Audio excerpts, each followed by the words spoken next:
I am before you again. Easy to grasp series of social science for class 8th and 10th and for the MPPSC and IAS. We were talked about, हम बात कर रहे थे Sikh and British officials administration की in Punjab. Sikh and British officials ran the administration of Punjab.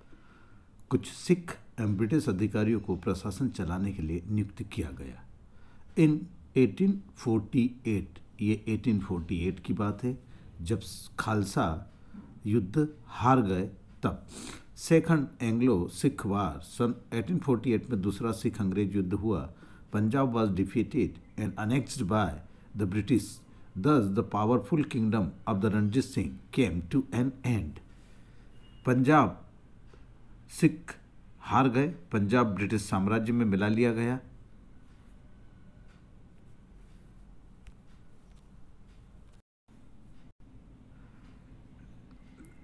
Second in 1948 second Anglo Sikh war. सन 1848 में दूसरा सिख अंग्रेज युद्ध हुआ.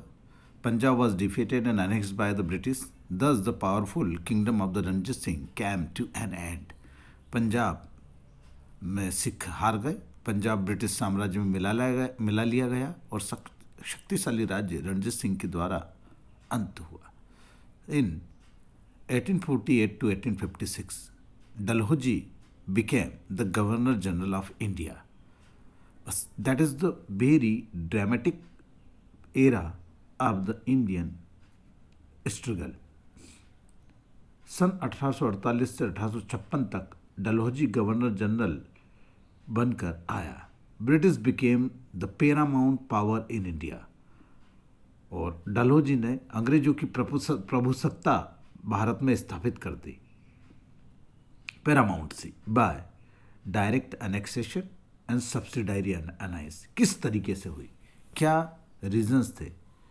Paramount C by direct annexation, राज्यों को ब्रिटिशर्स ने खुद जीता. और दूसरा है सब्सिडायरी अलायंस करके, है ना.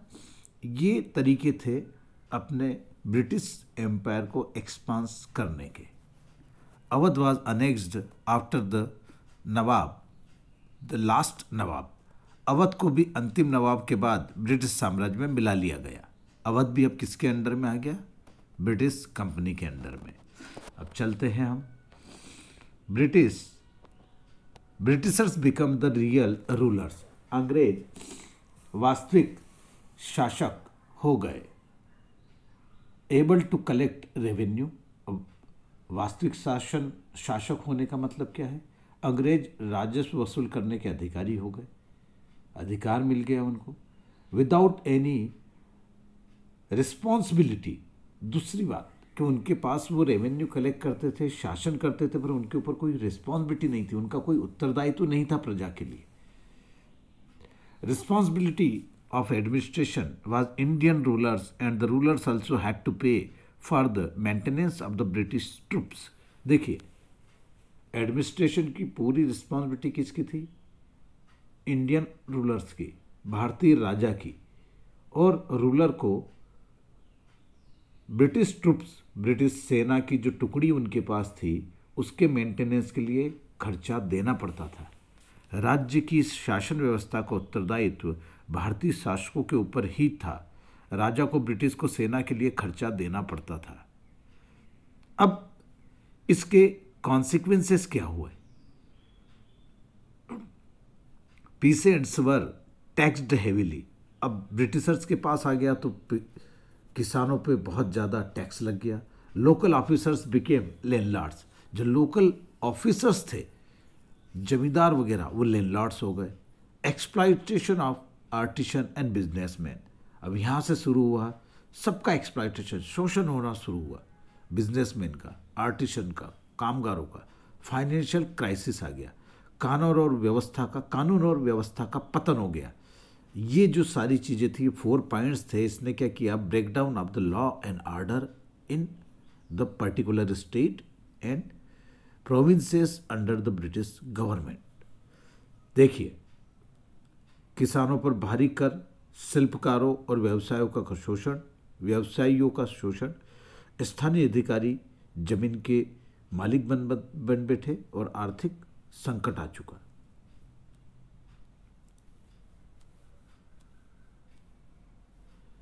अब देखिए, हमने सब्सिडायरी अलायंस पढ़ा, डायरेक्ट एनेक्सेशन पढ़ा। अब डलहौजी की सबसे इंपॉर्टेंट पॉलिसी डक्ट्राइन ऑफ लैप्स, विलय की नीति। If the ruler of any Indian state died without leaving a male heir, then the Indian state was annexed by the Britishers. जब कोई भारतीय शासक बिना नर वारिस या उत्तराधिकारी के मर जाता था तो उस राज्य को ब्रिटिश साम्राज्य में मिला लिया जाता था। ऐसी कौन कौन सी स्टेट थी, ऐसी कौन कौन सी रियासतें थी, उसकी बात कर लेते हैं। झांसी की रानी लक्ष्मीबाई ने अपने एक पुत्र को गोद लिया था, दामोदर दास को, है ना। नागपुर सतारा एक यूपी की है, उत्तर भारत की है, और 2 महाराष्ट्र की है। अनेक्स्ड स्टेट्स, विलय रियासतें, ये 3 रियासतें थी जिनको डक्ट्राइन ऑफ लैप्स पॉलिसी के अंडर डलहौजी ने ब्रिटिश साम्राज्य में मिला लिया था। नवाब of Karnataka. By about 1856, the British conquered India completely, British Empire। 1856 तक ब्रिटिशर्स ने, ब्रिटिश ईस्ट इंडिया कंपनी ने पूरे इंडिया पे लगभग जीत हासिल कर ली थी। 1856 तक भारत पर ब्रिटिशों का आधिपत्य हो चुका था। Broke out the revolt of 1857। अब इसके बीच में बहुत सारी छोटे छोटे, देखिए, डिस्कंटेंट तो पूरे इंडिया में, विलेजेस में, रियासतों में, टाउन्स में, peasants, artisans, businessman, religious movement, ये सब चलते रहे। ब्रिटिशर्स के अगेंस्ट रिवोल्ट होते रहे, छोटी मोटी लड़ाइयाँ होती रही। ऐसी कम से कम सैकड़ों लड़ाइयाँ हुई। कब? 1757 से लेके 1857 के बीच में। Khasi movement, Aligarh movement, Santhal movement, Sanyasi movement, Anand Math, ये ऐसे बहुत सारी चीज़ें हुई है। But broke out of the revolt of 1857।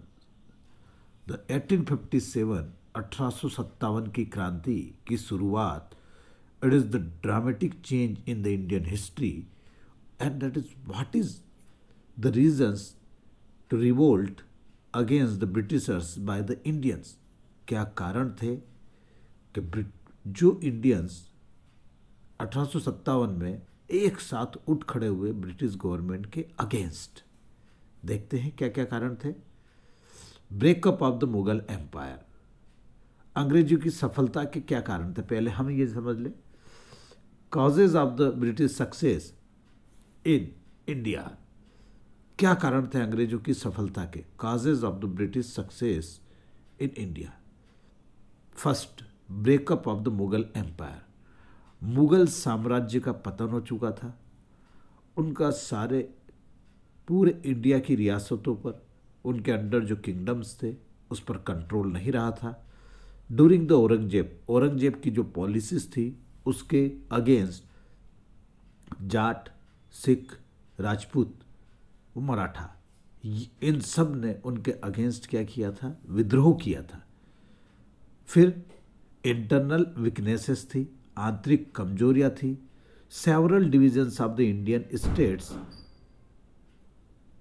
India में जब मुगल साम्राज्य का पतन हुआ, एम्पायर टूटा, तो उसमें बहुत सारी नई इंडियन स्टेट्स क्या हो गई? जन्म ले लिया उन्होंने, बहुत छोटी छोटी। अब जो इसके कारण क्या हुआ? म्यूचुअल कॉन्फ्लिक्ट्स थे। अब अंग्रेजों ने क्या किया? ये तो इंडिया के कॉन्सिक्वेंसेस थे, इंडिया की जो उस टाइम की पॉलिटिकल कंडीशंस थी उसके फायदे किनको मिले? अंग्रेजों को मिले। पर अंग्रेजों ने खुद उसके लिए क्या किया? अंग्रेजों के पास Britishers have the discipline army, disciplined army थी, अनुशासित सेना थी, ठीक है। उनके पास यूरोप में इंडस्ट्रियल रिवॉल्यूशन आ गया था, तो पूरा बिजनेस उन्होंने होल्ड कर लिया था, ठीक है।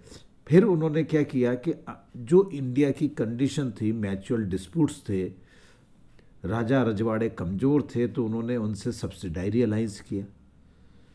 उन्होंने डिवाइड एंड रूल पॉलिसी ली, फूट डालो और राज्य करो की नीति अपनाई, डक्टाइन एंड लैप्स अपनाया, डायरेक्ट अनेक्सेशन अपनाया, सीधे कमज़ोर को देखा, सीधे कब्जा किया, है ना।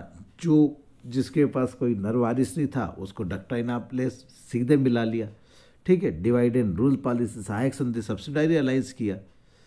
इन सब चीज़ों से क्या हुआ कि जो ब्रिटिश कंपनी थी उसका साम्राज्य बहुत स्ट्रांग हो गया। तो इस तरीके से क्या हुआ कि जब देखिए अब परेशानी क्या हुई कि अब इंडियंस को लगने लगा छोटे मोटे रिवोल्ट्स उनके अगेंस्ट होने लग गए, पर अब इंडियंस समझ गए थे कि अब कुछ न कुछ बड़ा करना पड़ेगा, क्योंकि discontent every class of the society था। समाज के, भारतीयों के हर वर्ग में ब्रिटिशर्स के जो राज था उस राज्य का इम्पैक्ट सब पे पड़ रहा था। तो अब धीरे धीरे ये चीज़ हुई कि हमें ब्रिटिशर्स को बाहर भगाना है। इस तरीके का एक मोटो तैयार हुआ और चलते 1857 की क्रांति जो थी वो बहुत ही इम्पोर्टेंट थी इंडिया के एस्पेक्ट्स में भी, भारत की आज़ादी के एस्पेक्ट्स में। और दूसरा ये है कि कोर्स के हिसाब से भी, एग्ज़ाम के हिसाब से सबसे ज़्यादा क्वेश्चंस और ऑब्जेक्टिव्स इस पे बनते हैं और इसमें से आते हैं क्वेश्चंस, है ना।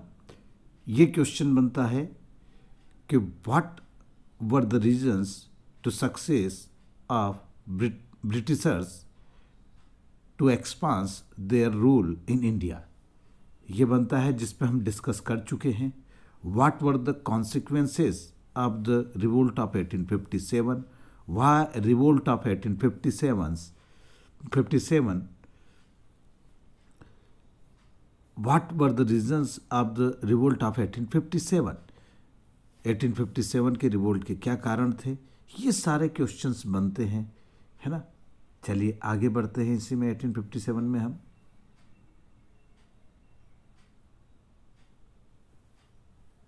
ये सारे कॉन्सिक्वेंसेस और ये थे। अब 1857 जो हुआ इस पे डिटेल्ड और बाद में डिस्कस होगा।